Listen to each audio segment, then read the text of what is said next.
오늘은 빈들에서라는 제목으로 말씀을 우리가 함께 나눌 텐데요.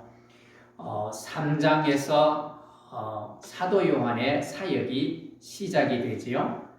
이 사도 요한의 사역은 예수님의 사역을 준비하는 일로 시작이 됩니다.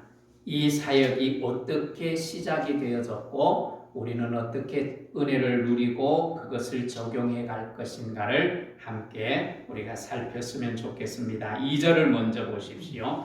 안나스와 가야바가 대제사장으로 있을 때에 하나님의 말씀이 빈들에서 사가랴의 아들 요한에게 임한지라. 그래서요, 요한이 빈들에 있을 때에 뭐가 임했다고요?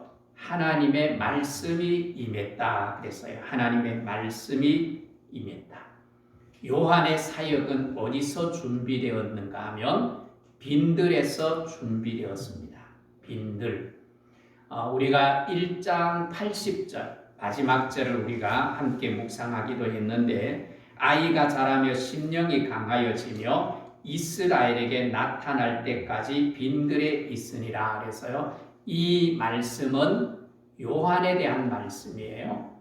요한이 어디서 준비되어졌는가 하면 빈들에서 이스라엘에게 나타날 때까지 그랬는데, 이스라엘의 지도자로 세워지기까지 이 요한이 어디서 훈련을 받고 어디서 자랐는가 하면 빈들에서 훈련을 받고 빈들에서 자랐다는 것입니다.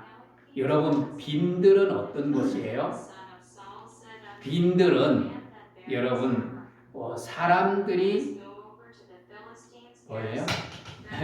우리 사람들이 살기 불편한 곳이 빈들입니다. 외로운 곳입니다. 힘든 곳입니다. 고통스럽고 아픈 곳이 빈들입니다. 빈들. 이런 곳에서 최고의 인물 요한이 성장했다는 거예요. 그러니까 우리가 사람이 성숙하고 사람이 성장하고 훌륭하게 자라는 것은 물론 환경도 중요합니다. 환경도 중요하지만 환경보다가 더 중요한 것은 뭔가 하면 사람 그 자체라는 거예요. 사람 그 자체. 어떤 환경에서 자라든지 정말 그 환경이 문제가 아니라 그 환경 속에서 하나님을 만나느냐 만나지 못하느냐에 달려 있다는 것을 말씀을 해주고 있는 것입니다. 그래서 환경이 빈들에서 자랐지만 그곳에서 하나님을 만나고 그곳에서 하나님의 말씀이 임함으로 말미암아 요한은 큰 일을 감당해낼 수 있는 능력자로 성장하게 되는 거예요. 거기서 뭐예요? 조금 전에 읽었던 것처럼 자랐을 뿐만 아니라 심령이 강한, 영성이 강한 그런 사람으로 성장했다는 것을 말씀을 해주고 있습니다. 오늘 요한은 하나님의 빈들에서 하나님의 말씀이 임했는데, 요한은 제사장의 아들 아닙니까? 사가랴의 아들. 그 제사장의 집에, 아버지 집에 있을 때 하나님의 말씀이 임한 것이 아니라 어디에 있을 때 하나님 말씀이 임했다고요? 빈들에 있을 때 하나님의 말씀이 임하였습니다. 오늘 우리가 빈들을 경험하는 것은 굉장히 중요한 부분입니다. 우리는 환경이, 모든 환경이 좋은 환경, 아름다운 환경, 편안한 환경만을 추구합니다. 그러나 정말로 지도자로서의 쓰임을 받고 인격적인 사람으로 하나님 앞에서, 사람 앞에서 귀하게 쓰임 받는 것은 때로는 빈들을 경험한 사람들이 그런 훌륭한 믿음의 사람으로 성장하게 된다는 것입니다. 오늘 우리 주변에 보십시오. 얼마나 많은 소리, 얼마나 많은 좋은 정보들이 우리에게 제공되어지는지 모릅니다. 그런 곳에서 우리가 때로는 벗어나서 정말 하나님과 독대할 수 있는 빈들을 만드는 것, 그게 얼마나 중요한지 모릅니다. 왜? 빈들에서 하나님을 만나고 빈들에서 하나님의 음성을 듣기 때문입니다. 그래서 하나님을 만나고 하나님의 음성을 들을 때 내 속사람이 변하게 되고 내 삶이 변함으로 말미암아 내 주위가 세상이 변하게 된다는 거예요. 그래서 여러분, 우리 자신들이 빈들을 경험할 뿐만 아니라 우리 자녀들이, 우리의 손자, 손녀들이 빈들을 경험하게 하는 것은 굉장히 중요합니다. 좋은 환경, 실패하지 않을 수 있는 그런 환경만 만들어주는 것은 결코 좋은 일만은 아닙니다. 우리 자녀들이, 우리 손자, 손녀들이 뭐 할 수 있는 특권이 있는가 하면 실패할 특권이 있어요. 그런데 요사이 부모들은 그 자녀들이 실패할 권리를 뭐예요? 다 빼앗아 버리는 거예요. 이 실패할 경험을 다 빼앗아 버리니까 아이들이 어떻게 돼요? 나약한 거예요. 의존적인 사람이 되는 거예요. 그래서 세상에 나가서 부딪힐 때 세상은 항상 공격적이에요. 나를 힘들게 하는 것이에요. 나를 이용하는 것이에요. 그런 곳에 나가서 나약한 내가 어떻게 세상을 이길 수 있겠어요? 실패하면서 왜 내가 실패했는지, 그리고 실패해서 내가 어떻게 하면 일어나고 살아날 수 있는지, 그리고 그것을 통해서 내가 일어나고 살아나고 승리해 본 경험을 쌓도록 만들어주는 것. 부모가 해야 될 일이 뭐예요? 그 실패를 했을 때 너 얼마나 힘드니? 너 얼마나 힘드니? 격려하면서 뭐예요? 어떻게 하면 이런 실패를 다시 하지 않을 수 있니? 그러면서 그것을 잘 이겨가도록 돕는 역할을 부모가 해야지, 아예 실패조차도 할 수 없도록 환경을 만들어주는 것, 그게 굉장히 좋은 교육 방법인 것 같은데 아닙니다. 제가 언젠가 말씀 중에 그런 얘기를 했는데, 제가 상담한 그 부모 가운데 아이가 학교에 적응을 못하는 거예요. 친구를 못 사귀는 거예요. 왕따를 당하는 거예요. 그래서 중학교 2학년인데 학교를 가기 싫고 학교 자퇴를 하겠다. 그 말을 들을 때 부모가 얼마나 힘들고 고통스럽겠어요. 자녀가 적응이 안 돼서 학교를 그만두겠다고 하니까.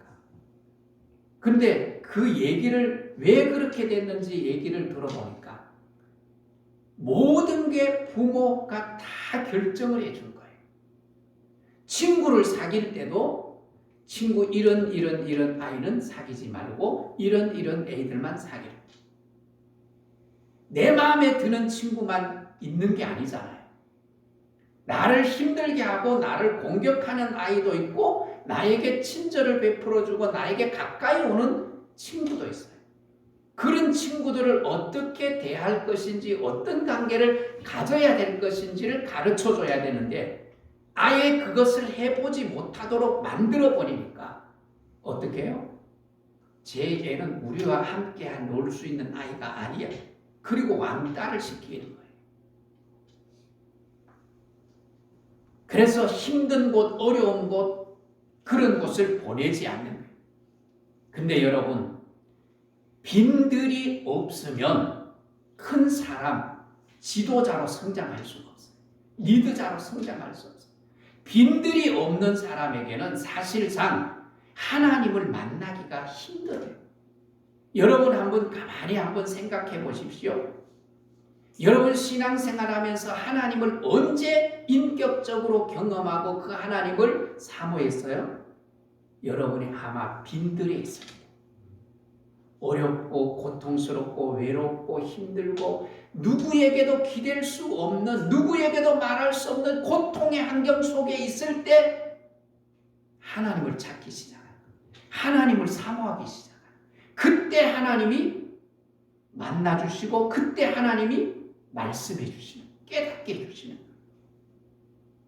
자, 오늘 본문에 한번 보십시오. 오늘 본문에 보면 1절, 2절에 보면 황제의 이름도 나와요. 총독의 이름도 나와요. 왕들의 이름도 나와요. 2절에 보면 대제사장들의 이름도 나와요.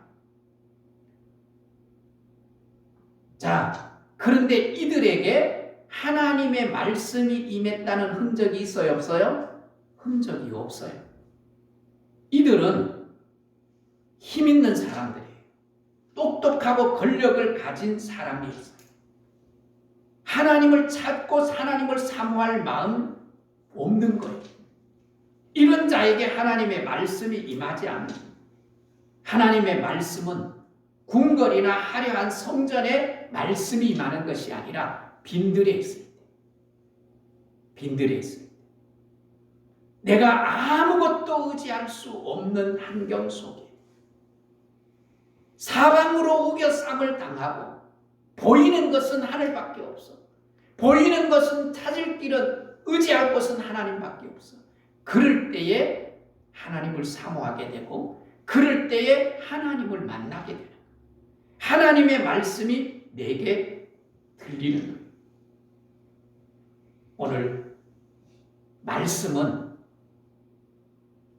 말씀은 임할 자에게 임하는 거예요. 그래서 여러분, 빈들을 두려워하거나 빈들을 무서워하지 마십시오. 아무 소리도 없는, 아무 소리도 들리지 않는 그런 곳에서 사실 주님을 만나고 주님의 음성을 들을 수 있는 곳입니다. 그래서 여러분, 내가 주님의 음성을 들을 수 있는 빈들을 만드는 것. 우리 자녀들에게도 그런 아주 위험하게 실패해서 다시는 일어날 수 없는 그런 위기를 만들어주는 것이 아니라 적절하게 그 나이에 맞게 그것을 경험해보고 실패하고 일어날 수 있는 그런 환경들을 만들어주는 것. 그게 지혜로운 부모입니다. 오늘 주님의 음성은 어디에서 들려지는가? 오늘 우리의 삶의 빈들, 그 빈들은 어쩌면 우리에게 숨겨진 축복의 장소입니다. 그래서 오늘 우리는 늘 그 빈들에서 주님을 만나는 은혜가 있기를 주의 이름으로 축복합니다. 그 다음에 빈들에서 하나님의 말씀이 요한에게 임했어요. 하나님의 말씀을 들었어요. 하나님의 말씀을 받았어요. 그리고 뭐 합니까? 3절을 보십시오. 요한이 요단강 부근 근각처에 와서 죄 사함을 받게 하는 회개의 세례를 전파하니 그랬어요. 요한의 사역이 언제부터 시작이 돼요? 하나님의 말씀이 임하고 나서, 하나님의 말씀을 받고 나서부터 사역이 시작이 되는 거예요. 여러분, 아무리 내가 원해도 말씀이 임하지 않으면 사도 요한은 움직이지 않는 거예요. 요한은 말씀을 받고 말씀을 따라 움직이는 거예요. 말씀을 따라 사역을 하는 거예요. 그래서 말씀이 임하니까 아무리 힘들어도 그 길을 갈 수 있는 힘이 생기는 거예요. 말씀이 임하니까 아무리 위험한 일도 뭐 하는 거예요? 시작하는 거예요. 생명을 걸고 시작을 하는 거예요. 이것이 요한의 중요한 사역이었어요. 회개의 세례를 통해서 예수 그리스도를 만나게 하는 사역. 그 사역이 언제부터 시작이 되었다고요? 하나님께로부터 말씀을 받고 나서 오늘 하나님의 사역은 내 생각, 내 기분, 내 뜻대로 하는 것이 아니에요. 내 감정대로 행하면 늘 실패할 수밖에 없어요. 구약 성경에 모세가 나오잖아요. 모세도 구약 성경의 대표적인 인물 중에 한 사람이 아닙니까? 구약 성경을 말하면 구약 성경은 율법과 선지자로 말할 수 있어요. 그런데 율법의 대명사처럼 쓰인 사람이 누구예요? 모세예요, 모세. 그런데 이 모세는 40세가 되었을 때에 내가 내 민족을 구원해야 되겠다. 자기의 생각, 자기의 뜻, 자기의 감정대로 행하다가 겨우 애굽 사람 한 사람 때려 죽이고 도망쳐서 어디로 도망가요? 미디안으로 도망가서 40년을 지내는 거예요. 사도행전 7장 23절에 보면 나이가 40이 되면 그 형제 이스라엘 자손을 돌볼 생각을 하더니 그래서 내가 이제는 내 민족을 살려야 되겠다. 그런 생각을 하고 나섰지만 실패를 하는 거예요. 내 생각대로 움직이다가 실패를. 그래서 미디안 광야에서 40년을 보내요. 힘이 다 빠졌어요. 이제는 내가 아무것도 할 수 없을 거다. 그래서 힘이 없을 그때에 하나님이 나타나시고 그때에 하나님이 이 모세에게 뭐예요? 하나님의 말씀이 많아요. 하나님, 나 할 수 없어요. 나는 이제 할 수 없어요. 입이 뻣뻣하여 할 수 없어요. 그래도 하나님의 말씀이 모세에게 임함.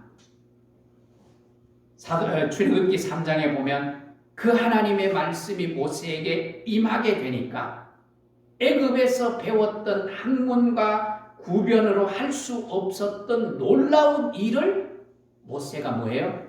해내는 거예요.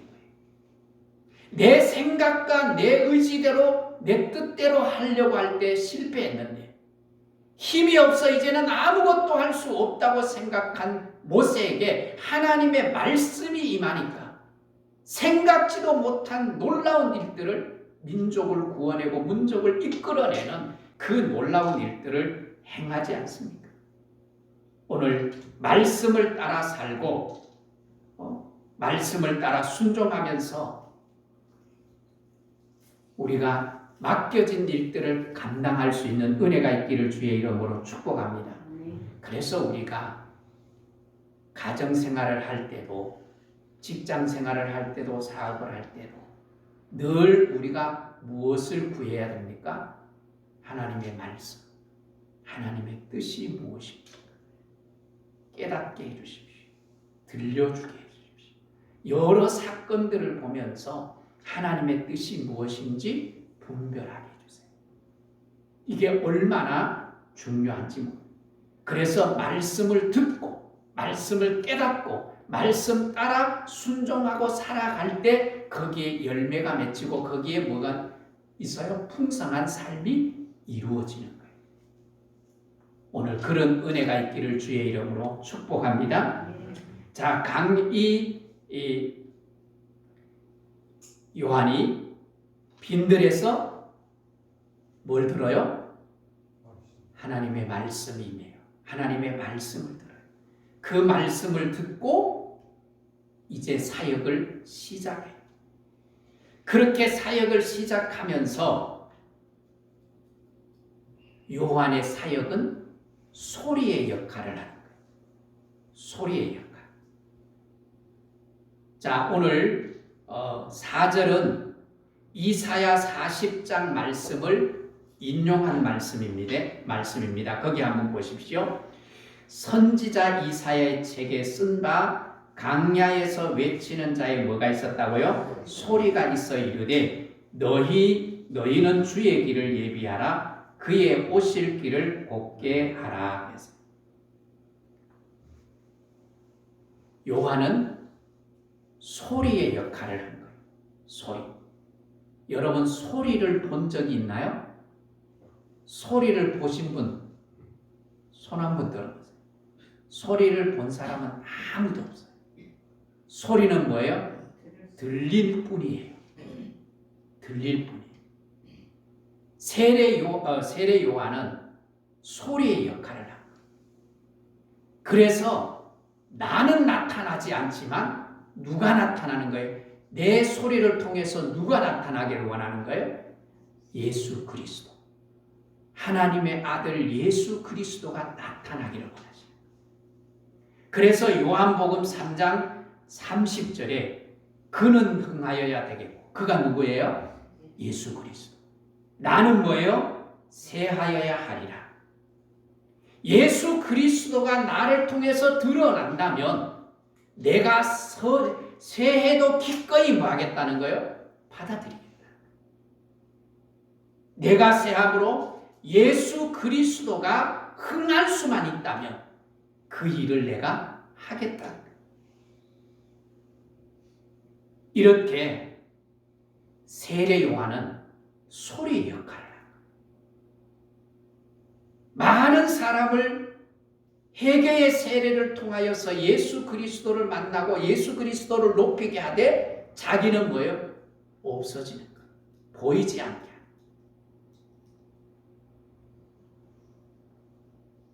오늘 날 교회의 모습이 뭐예요? 자꾸 내가 드러나는 거예요. 때로는 목회자가 하나님보다가 더 위에 있다고 할 그런 모습들이 얼마나 많이 비춰져요. 교회의 주인이 목사고 교회의 주인이 장로가 되는 그런 교회들이 얼마나 많아요. 교회의 역할이 뭐예요? 소리의 역할이에요. 교회의 역할이 소리, 복음을 전함으로 말미암아 그 복음으로 인하여 누가 나타나기를요? 예수 그리스도가 나타나고 그 예수 그리스도로 말미암아 뭐가 이루어져야 돼요? 하나님의 나라 천국이 이루어져야 되는 거예요. 그런데 목회 현장이 나의 나라를 만드는 거예요. 나의 나라. 이게 얼마나 위험한지 몰라요. 그러면서도 예수 그리스도가 드러나는 일을 위해서 나는 새하여야 되겠다고 하는 그 세례 요한은 죄 앞에서는 어떻게 해요? 아주 강합니다. 아주 강하다. 자기를 드러냅니다. 그래서 헤롯 왕 같은 강한 자 앞에서도 내가 죽을지언정 죄에는 뭐하지 않겠다는 거예요? 굴복하지 않겠다는 거예요. 굴복하지 않겠다. 복음을 위해서는 내가 소리의 역할을 감당하지만 죄를 위해서는 내가 결코 굴복하지 않고 나를 숨기지 않겠다. 그래서 그 당시에 가장 막강한 힘을 가진 헤롯의 세력 앞에서 헤롯의 뭐를 지적하지요? 죄를 지적을 하는 거예요. 헤롯의 죄, 그 당시의 왕인 헤롯의 죄를 지적하면 곧 뭐를 의미하는 거예요? 죽음을 의미하는 거예요. 죽을지언정 내가 죄를 들추는 일에 있어서 내가 숨지 않겠다는 거예요. 오늘 우리가 복음을 위하여서 소리의 삶을 살아갈 수 있는 은혜가 있기를 주의 이름으로 축복합니다. 그러나 죄 앞에서 굴복하는, 그래서 나를 무너뜨리고 가정과 자녀를 무너뜨리는 어리석은 일을 행하지 않는 은혜가 있었으면 좋겠습니다. 오늘 세례 요한이 외치는 주제가 뭐예요? 예수 그리스도예요. 오늘 본문을 보시면 3장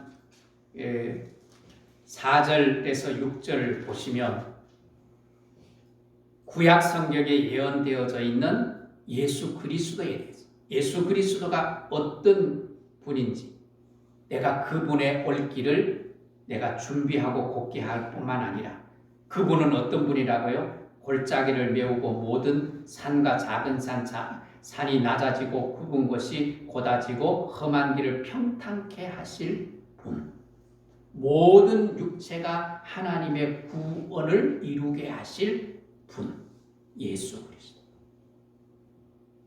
소리로서 내가 전하는 예수 그리스도만 전하는 거예요.